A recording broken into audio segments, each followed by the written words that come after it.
Chers bien-aimés, nous voici pour une émission réflexion qui fait suite à la précédente, Goûter le don céleste, deuxième partie.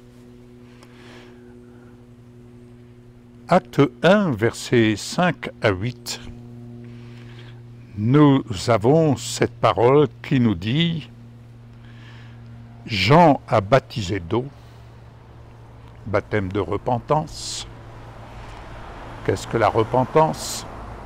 La repentance, c'est penser de la bonne manière, c'est penser à la lumière des Saintes Écritures, c'est repenser son mode de vie, repenser les règles de vie et des règles de vie qui soient conformes à ce qui nous est donné de vivre par la grâce de Dieu qui nous est révélée en Jésus-Christ.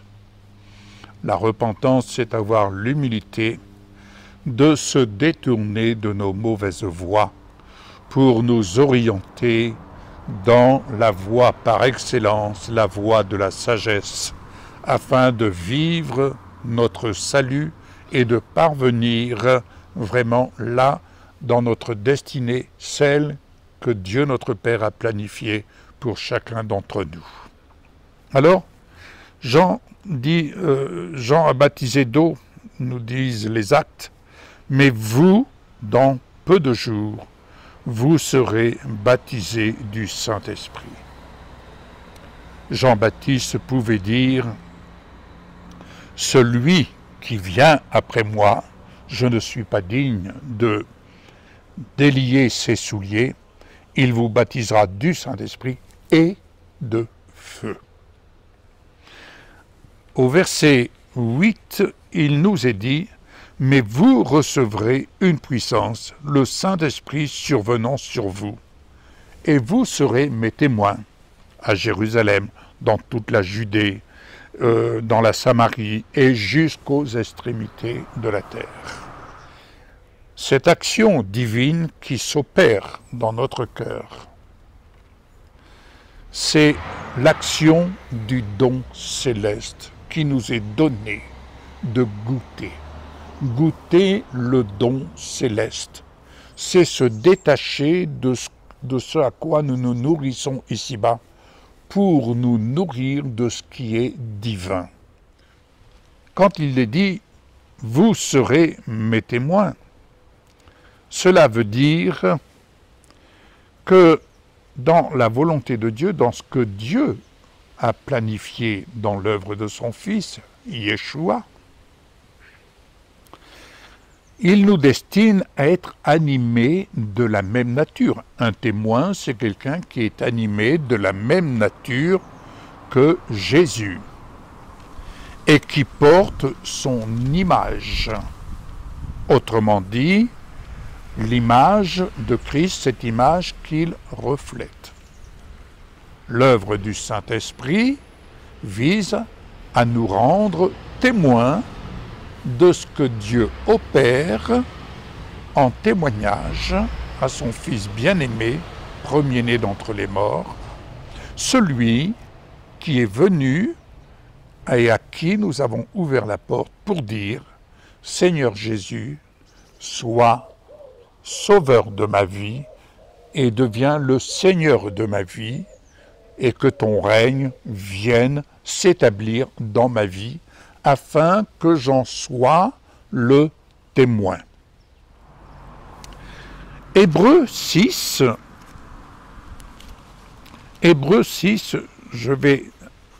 venez avec moi si vous avez votre Bible, et nous allons lire ce passage. Voilà. Hébreux 6, versets 1 à 8. Voici ce que la parole nous dit. C'est pourquoi, laissant les éléments de la parole de Christ, tendons à ce qui est parfait, sans poser de nouveau le fondement du renoncement aux œuvres immortes, de la foi en Dieu, de la doctrine des baptêmes, de l'imposition des mains, de la résurrection des morts et du jugement éternel, C'est ce que nous ferons si Dieu le permet. Car il est impossible que ceux qui ont été une fois éclairés et qui ont goûté le don céleste,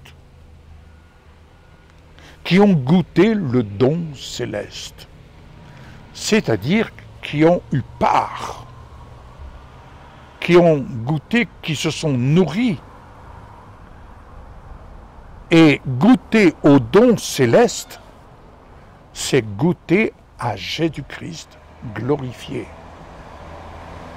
et qui ont eu part au Saint-Esprit, et qui ont goûté la bonne parole de Dieu, et les puissances du siècle à venir, qui sont tombées, soient encore renouvelées et amenées à la repentance, parce qu'ils crucifient pour leur part le Fils de Dieu, et l'exposent à l'ignominie.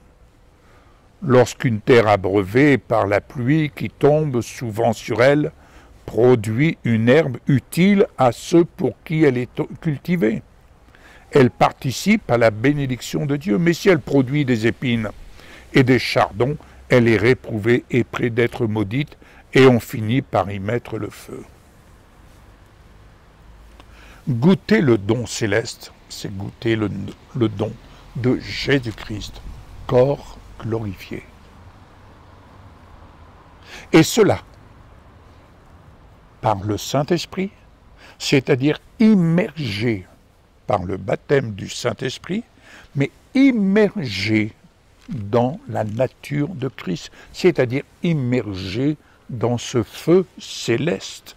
Le don céleste que Dieu nous donne, c'est d'être désormais unis à Jésus-Christ, corps glorifié, et être immergé dans sa nature céleste. Comprenons bien. Goûter la bonne parole, c'est avoir part à la révélation, c'est participer à la bénédiction de Dieu. Celui qui vit en nous, qui habite en nous, qui a fait de notre vie, qui lui est donnée sur l'autel comme sacrifice vivant, eh bien, qui fait de notre vie le temple du Saint-Esprit, le temple du Dieu vivant, ce temple dans lequel il demeure, et nous pouvons dire avec assurance, oui, Seigneur, tu es avec moi tous les jours, où que j'aille, où que je sois, dans un magasin, dans ma voiture, sur les routes, dans la nature, dans le repos, Jésus, Christ, glorifié, est avec moi. Il est avec toi. Acte 19, versets 4 à 6. Alors Paul dit, Jean a baptisé du baptême de repentance, disant au peuple de croire en celui qui venait après lui, c'est-à-dire en Jésus. Vous avez été baptisé d'eau? Ou vous désirez vous baptiser d'eau? Première étape. Mais, ce qui est important, c'est d'être baptisé du Saint-Esprit et de feu, c'est-à-dire être pleinement immergé en Jésus-Christ. Ainsi, sur ces paroles, ils furent baptisés au nom du Seigneur Jésus. Point. Mais voici que Paul, inspiré par le Saint-Esprit, va poser un acte. Oui, il pose un acte. Il va leur imposer les mains. Le Saint-Esprit vint sur eux. Oui. Et ils parlaient en langue et ils prophétisaient. Ils étaient en tout 12 hommes. Il y a dans les actes toujours, je peux vous en donner une référence, je crois que c'est acte 10, une histoire que vous connaissez, qu'on a déjà abordée, c'est avec l'histoire de Corneille, n'est-ce pas? Acte 10, qu'est-ce qu'il nous est dit? Voilà. Donc, Pierre est chez Corneille, où les amis de Corneille sont là, et ils écoutent le message que l'apôtre Pierre communique, n'est-ce pas? Et quand Pierre est en train de parler, que se passe-t-il? Comme Pierre prononçait encore ces mots, verset 44, le Saint-Esprit descendit sur tous ceux qui écoutaient la parole. Il n'a pas imposé les mains. Donc, vous voyez, l'imposition des mains n'est pas quelque chose d'automatique. L'imposition des mains n'est pas un protocole. L'imposition des mains est source d'inspiration. Pierre n'a fait que prêcher la parole. Paul prêche la parole, il enseigne, mais voici, il est conduit à imposer les mains. Alors, Jean 1, verset 33. Je ne le connaissais pas, mais celui qui m'a envoyé baptiser d'eau m'a dit, celui sur qui tu verras l'Esprit descendre et s'arrêter, c'est celui qui baptise du Saint-Esprit. Et j'ajouterai, comme Jean-Baptiste a pu le dire, et de feu. Et j'ai vu, et j'ai rendu témoignage qu'il est le Fils de Dieu. Avez-vous ce témoignage dans votre vie que Jésus est le Fils de Dieu? Avez-vous ce témoignage de la présence de Jésus dans votre vie? Avez-vous la présence du Saint-Esprit dans votre vie? Permettez-moi de prier. Père, au nom de Jésus, comme tu nous le dis dans ta parole, si Jean a baptisé d'eau, Jésus baptise du Saint-Esprit et de feu. Merci parce que par le Saint-Esprit, tu viens vraiment rendre ce témoignage que nous reconnaissons, que nous identifions, car seul le Saint-Esprit peut nous rendre ce témoignage, que Jésus est le Fils de Dieu. Seigneur, que notre cœur, que le cœur de mes bien-aimés, soit en cet instant incliné devant toi, et qu'il soit visité du Saint-Esprit et de feu. Visité du Saint-Esprit et de feu. Visité esprit, âme et corps. Père, je te remercie pour l'œuvre de ta parole. Je crois dans l'œuvre de ta parole.